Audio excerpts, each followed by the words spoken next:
मेरा नाम खालिद है। मैं गवर्नमेंट पॉलिटेक्निक कॉलेज पाली के अंदर लेक्चर एड्रेस के पद पर कार्यरत हूँ।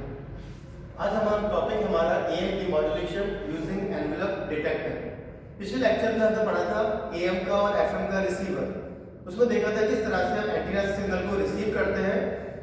उसके बाद हमारी जो फर्दर स्टेज लगी होती है, वहाँ सिग्नल होता हुआ अल्टीमेटली स्पीकर पे जाएगा और हमको उसकी जो भी हम आवाज़ सुनाई देगी, जो भी हम प्रोग्राम का ट्यून करते हैं वो प्रोग्राम हमको सुनाई देगा। तो जो हमारा मेन था आईएफ एम्पलीफायर के बाद क्या लगता है अपना डिटेक्टर।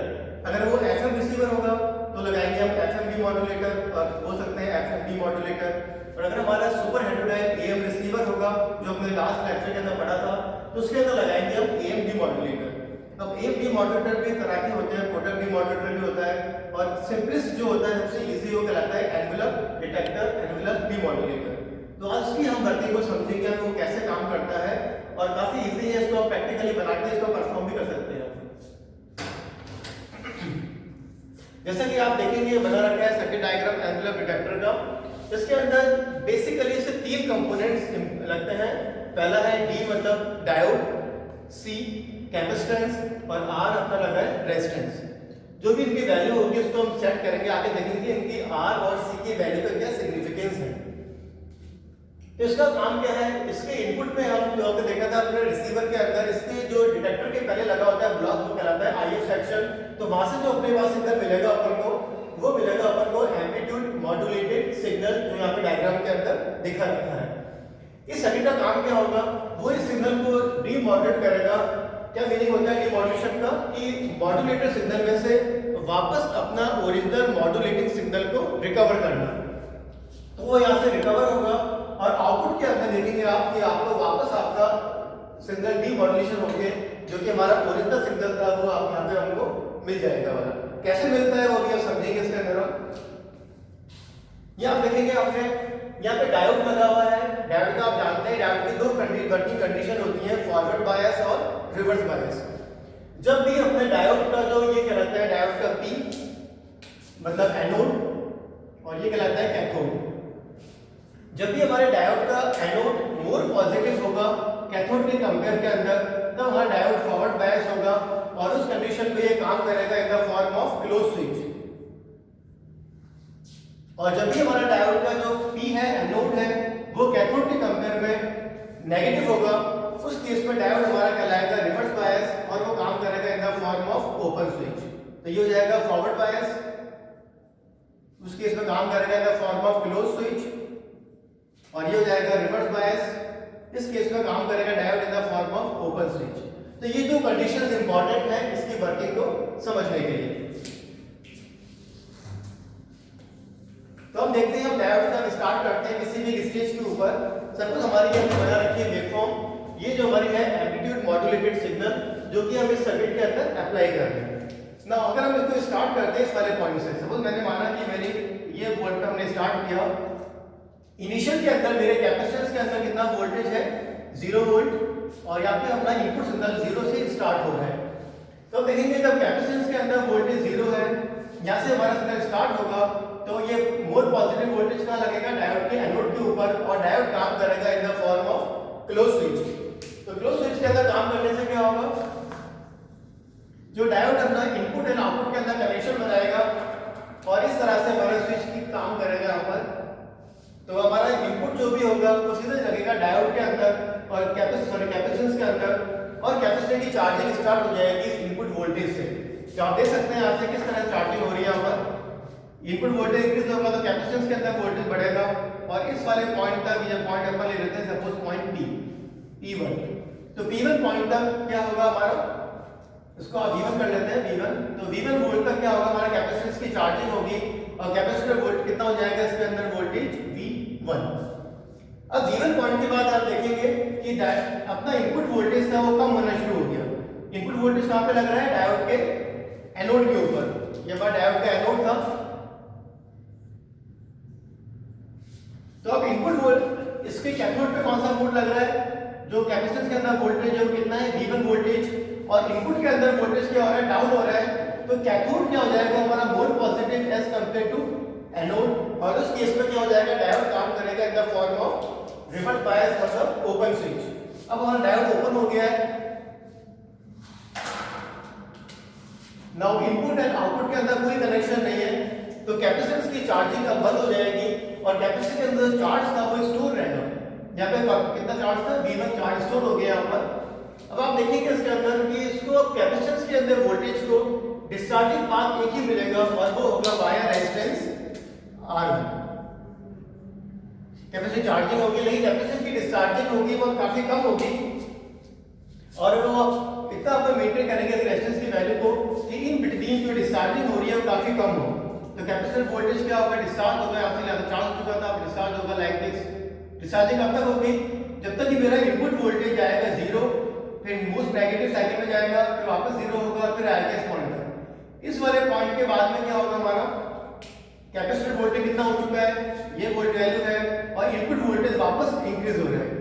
वापस इंक्रीज होगा मतलब क्या हो जाएगा, डायोड वापस हो जाएगा फॉरवर्ड बायस और उस केस के अंदर डायोड अगेन काम करेगा in the form of close switch और अगेन हमारा कैपेसिटेंस की चार्जिंग स्टार्ट हो जाएगी और कैपेसिटेंस चार्ज करेगा यहाँ से लेके again from next voltage next positive peak, नाम दिया हमने इसको V2। अब कैपेसिटर के अंदर वोल्ट कितना हो जाएगा, V2 हो जाएगा। V2 के बाद में क्या होगा, आप देखेंगे अगेन हमारा इनपुट वोल्टेज डिक्रीज हो रहा है बिकॉज साइकिल्स है, वापस डिक्रीज होगा। तो अगेन क्या होगा, इस डायोड के कैथोड के जो हमारा डायोड लगा है इससे कैथोड पे कितना वोल्ट लग रहा है, V2 और इनपुट वोल्टेज V2 से कम है। तो अगेन हमारे पास में कंडीशन कौन सी होगी, रिवर्स बायस की होगी और अगेन हमारा डायोड क्या हो जाएगा, रिवर्स बायस। और रिवर्स बायस कंडीशन में क्या होता है, ओपन स्विच, डायोड वापस ओपन हो जाएगा इस तरह से। इनपुट एंड कैपेसिटेंस के अंदर कोई कांटेक्ट नहीं रहेगा। अगेन हमारा कैपेसिटर का वोल्टेज V2 था वो स्टोर होकर रह जाएगा और अगेन उसकी डिस्चार्जिंग होगी via this single path through resistance, तो उसकी फिर डिस्चार्जिंग होगी लेकिन डिस्चार्जिंग कम होगी, यहाँ पे चलेगा डिस्चार्जिंग हो जाएगी। इस पॉइंट पे पहुंचेंगे हम। इस वाले पॉइंट तक क्या होगा, इनपुट वोल्टेज हमारा वापस 0 गया, नेगेटिव साइकिल में गया, वापस 0 हुआ और इस वाले पॉइंट पे पहुंचेगा। अगेन इस वाले पॉइंट के बाद में आप देखेंगे कि इनपुट वोल्टेज जो लग रहा है डायोड के एनोड के ऊपर वो वापस इंक्रीज होना स्टार्ट हो जाएगा। इस वाले पॉइंट से स्टार्ट होगा तो क्या हो जाएगा, हमारा डायोड वापस फॉरवर्ड बायस एंड फॉरवर्ड का मतलब क्या होगा, क्लोज स्विच। वापस इसको कैपेसिटेंस को चार्जिंग का पाथ मिलेगा और कैपेसिटर फिर चार्जिंग स्टार्ट करेगा अपनी up to the next positive peak, यहाँ पे चलेगा और ये नेक्स्ट पॉजिटिव पीक आती है हमारे सपोज V3। तो इस तरह से देखते हैं हमारे पास में जब भी अपना इनपुट वोल्टेज जो कि एनोड पे लग रहा है वो मोर पॉजिटिव होगा, मींस ज्यादा होगा, उस केस में डायोड फॉरवर्ड बायस हो जाएगा और काम करेगा in the form of close switch और कैपेसिटर की चार्जिंग हो जाएगी। और जिस पीक पे पहुंचने के बाद में जब इनपुट वोल्टेज हमारा कैपेसिटर वोल्टेज से डिक्रीज होगा उस केस में हमारा कैथोड जो होगा वो मोर पॉजिटिव हो जाएगा, एनोड हमारा मोर नेगेटिव हो जाएगा और डायोड वर्क करेगा in the form of open switch. और ओपन स्विच की कंडीशन के अंदर इनपुट का कैपेसिटर से कोई कांटेक्ट नहीं रहेगा। जो भी कैपेसिटर के अंदर चार्ज स्टोर हुआ था हमारे ड्यूरिंग पॉजिटिव हाफ साइकिल के अंदर वो हमारा स्टोर रहेगा और थोड़ी बहुत उसकी डिस्चार्जिंग होगी थ्रू दिस आर। तो अगर वेवफॉर्म बनाएंगे पूरी, हम इसको रिपीट करेंगे हम तो देखेंगे आपके again discharging then charging then discharging then charging then discharging charging discharging charging. इस तरह से आपको जो हमने बता रखी है रेड साइकिल वो आपको मिलेगी इस तरह से।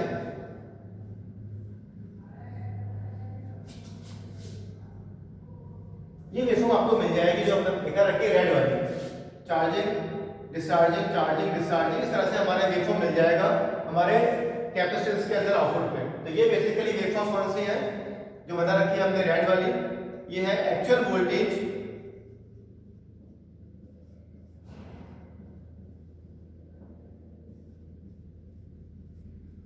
अक्रॉस कैपेसिटर, मींस कैपेसिटर के आउटपुट में अगर वेवफॉर्म देखेंगे हमने कैसी वेवफॉर्म मिलेगी। इस वाली कंडीशन के अंदर हमारा डायोड क्या है, ऑन है और इस वाली कंडीशन के अंदर हमारा डायोड क्या है, ऑफ है। तो जब डायोड ऑन था तो चार्जिंग हुई और डायोड जब ऑफ था तो इसकी डिस्चार्जिंग हुई। तो ये जो हमको जो जिगजैग वेवफॉर्म मिल रही है इसके अंदर ये जो अंदर मिल रहा है जिगजैग मैनर वो हमारा हाई फ्रीक्वेंसी कंपोनेंट को शो कर रहा है। जब ये पास होगा आगे अल्टीमेट रेजिस्टेंस के थ्रू पास होगा ये काम करेगा in the form of low pass filter की तरह काम करता सर्किट ओवरऑल। ये आर से कॉम्बिनेशन बन जाएगा, लो पास फिल्टर बनेंगे और जो जिगजैग होगा वो उसमें रिमूव हो जाएगा। आउटपुट में जो हमको वेवफॉर्म मिलेगी वो वेवफॉर्म कैसी मिलेगी ये वाली जो बता रहे हैं ब्लू कलर की waveform. There is the approximated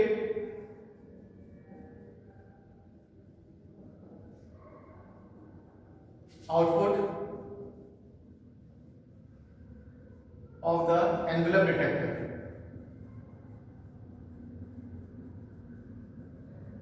तो जो हमारा सर्किट है एनवेलप डिटेक्टर, उसके आउटपुट के अंदर क्या होगा, जिगजैग वाली जो वेवफॉर्म थी वो स्मूथ होकर मिल जाएगी, जो हाई फ्रीक्वेंसी रिपल्स थे वो रिमूव हो जाएंगे और अल्टीमेटली हमको जो पॉजिटिव एनवेलप था वो हमको मिल जाएगा सर्किट के आउटपुट के अंदर। और वही पॉजिटिव एनवेलप क्या है जो हमारा क्या है एक्चुअल में हमारा मॉड्यूलेटिंग सिग्नल।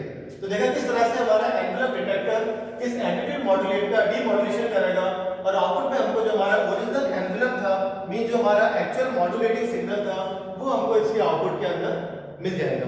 तो ये हमारा बहुत सिंपलेस्ट डिटेक्टर सर्किट है जो कि हमारा काम आता है फॉर एएम के डीमॉड्यूलेशन में काम आता है। Okay, thanks.